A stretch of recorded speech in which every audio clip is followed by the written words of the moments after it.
The old life's gone, and the new life is here. Ever had one of those moments? Some of those we share. Those that lived through the Great Depression. That was more than a moment, but certainly a life-changing time. Maybe VE Day or VJ Day, or for those of my generation, I can tell you what spelling word we were on when they announced that Kennedy had died. I can remember that day like it was yesterday, up in Shepherd, Michigan in 5th grade. It's a long time ago now. Young folks now will remember the day the towers fell, as we all do. Those are big events that change us as a nation. Smaller events sometimes do that for communities like tornadoes and floods and those things that change everybody's lives. But there's also things that change us individually. And sometimes they're pretty subtle.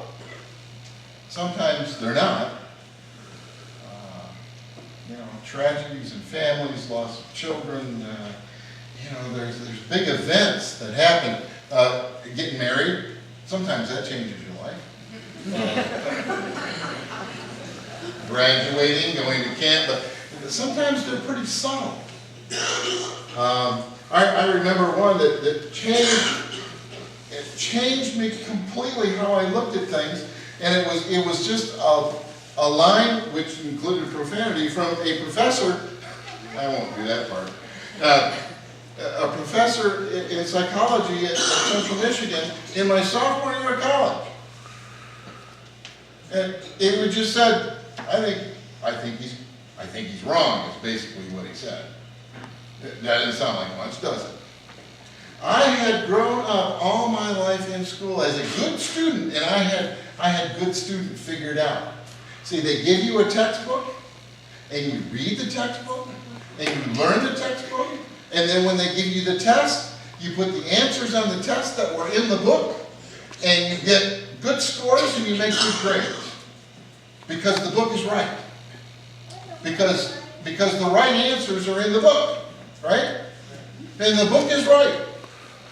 And my sophomore year of college, we were studying, one of those survey courses of psychology, and the professor was talking about this particular psychologist, and I don't know if it was Young or somebody, but he said, I think he's wrong. Well, wait a minute, it's in the book. You mean the book could be wrong? Well, that was a whole new revelation. The book could be wrong. That had theological implications. Wow, the book could be wrong. Ooh, that was a whole new concept. It was a whole new way to look at life. Because all the way up to that point, the book was right. Because, if you put down answers on the textbook was in the book, you got good grades. That must have been right. Even if it was wrong, as long as you put it on the test, it was right. I look back at the government book we had as a senior in high school, and I was like, in their dreams. We believed it at the time, but it was like, yeah, it would be nice to work that way. We learn over time. But that whole idea that the book could be wrong, that changed a lot for me. Sometimes they're very interesting, tragic events. My dad was raised in the Dutch Reformed Church, good Calvinist. Everything that happens is the will of God. And Dutch Reformed take that to the extreme. In fact, Dad tells a joke about Dutchmen, that, two Dutchmen sitting on the front porch and the neighbor's house is burning down. And one Dutchman says, do you think we should call the fire department? The other guy says, it's the will of God. Why shouldn't we interfere?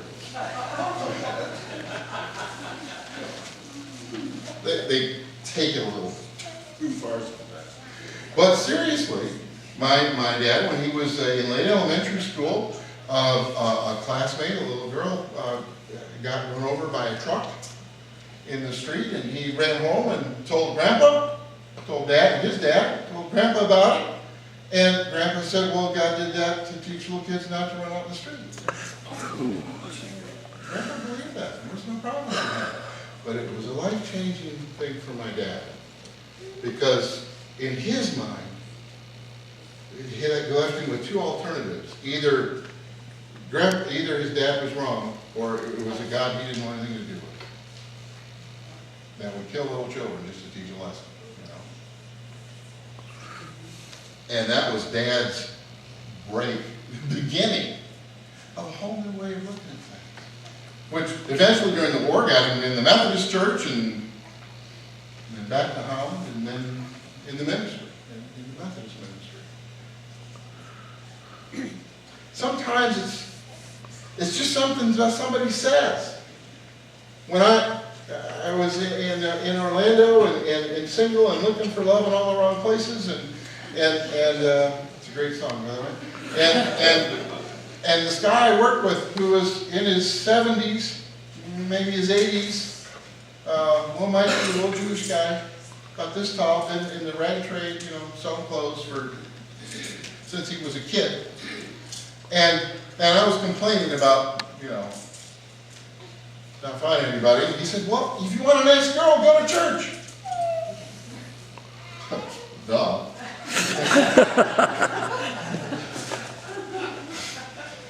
Yeah, hadn't thought of that.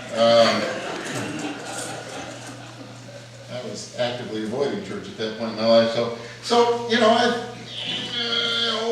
okay, fine. So several weeks later, I go to the biggest church I could find in Orlando because I figured they'd probably have more girls. And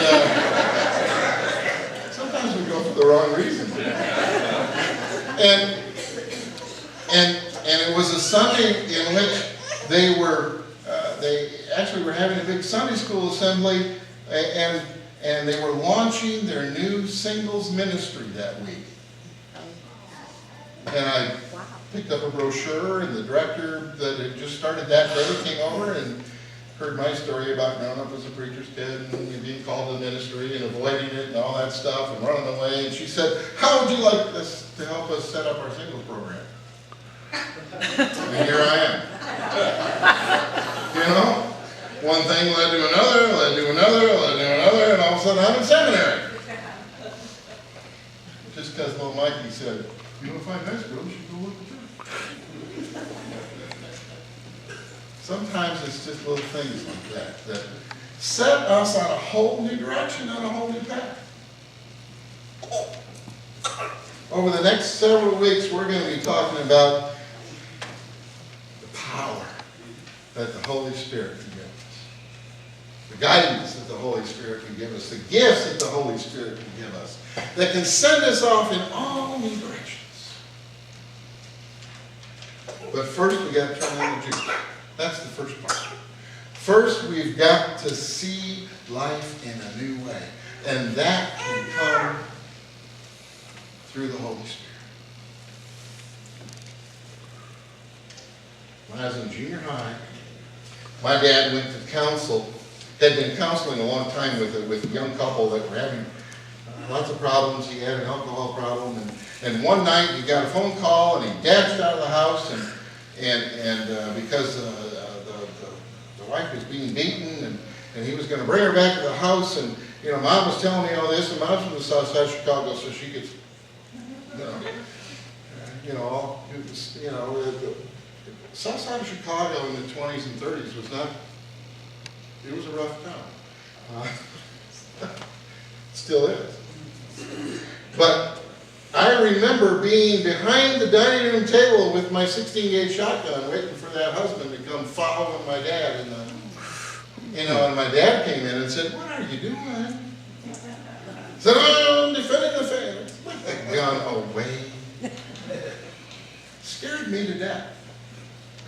And my dad grew up in Holland, and folks in need in Holland were your friends and neighbors who just happened to be down on their luck. And it's a small town in those days, and we regularly had people coming to our door for assistance and handouts and whatever. And I was always scared by them. I mean, they frightened me. And at this church in Orlando that I went to, one of the things that this big city church did was had a homeless ministry. And we're housing about 150 homeless people in the fellowship hall every night. And I had, volunteered to work with them. And boy, I had this, I was scared. Then I got to know, and things were better. When I went to seminary, my ministry placement was at Trinity United Methodist, downtown Atlanta, working with the homeless. God has a way of taking that part of you which prevents you from being who He wants you to be with people and just working it. All right. You have a problem with here we go. And as I got to know people on the street personally, a lot of them Vietnam vets, a lot of them mentally handicapped, not so much that they would be institutionalized, because in 76, I don't know if you realize, but in 76, when we decided that those people that weren't severely mentally handicapped shouldn't be in institutions, but they should be like in halfway houses and stuff. So we deinstitutionalized them. Of course, we didn't have any place for them to go. A lot of them are on the streets of Orlando because they can't function well enough to keep a job or keep a home. But there's no place for them to go except the street. There's a lot of vets out there too. And folks like Bob that I met that was worked for Georgia Department of Transportation until for 20 years in his life. His kids grew and moved away, and his wife left him, and he started drinking, and he was in the streets. Perfectly capable. He just, life went in the toilet. It changes how you see people. I know from my dad, there never has been a person that he saw what they were wearing, or how they looked, or how they dressed, or what kind of car they drove, or what kind of house they were, had or didn't have. Like Paul said, he sees everything through different eyes, through the eyes that Christ has given. The one thing, the one power that I so much cherish from the Holy Spirit is that ability, that power to overcome my own human discomforts, my own human understanding, my own cultural norms, to see people as creatures of our Lord, of brothers and sisters in humanity. We are taught constantly to evaluate people and people's worth and people's lovability and likability constantly by our culture, to judge them in ways that God never intended us to judge them. By what they wear, by how they look.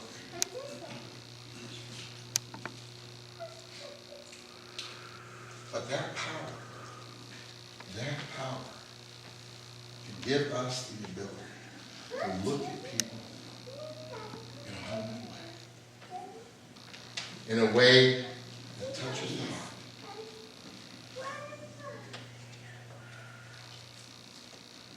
We have not only that power available to us, to see people in a completely different way, to see life in a completely different way. when we tap into the Holy Spirit, but there's a whole bunch more too. Now I know that the Holy Spirit is kind of an ooky subject for Methodists, or our one.